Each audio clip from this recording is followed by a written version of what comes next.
So ayan na guys, andito kami sa warehouse guys, kung saan nakalagay yung ano namin guys. So when you open the doors, take this out, the flat eye on the very on the key, put the flashes on there. Kaya ito yung tinatawag namin na plow guys, ito laki. So meron pa yung isa yung para tabon. Ayan.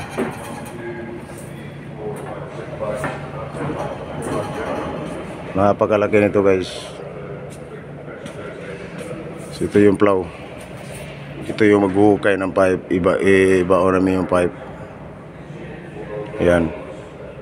Tapos yung isa doon yung magtatabo ng pipe. Ayan. Napakalaki guys. Kung makikita nyo parang ano, alien. Ito yung machine, trenching machine guys. Ayan.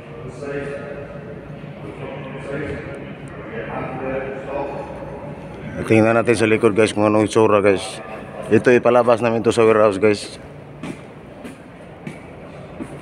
Bale yung mag-ano nito yan, yung paa na dyan, may hangin yan. Tapos skidding lang yan papunta palabas guys. Ayun. Mag-i-slide lang siya tapos itulak dito back up. Yun. Ayan siya guys. Napakalaki guys, napakalaki talaga. Yan. Tingnan natin yung kabila, yung isa guys. So ayun yung isa. Ayan.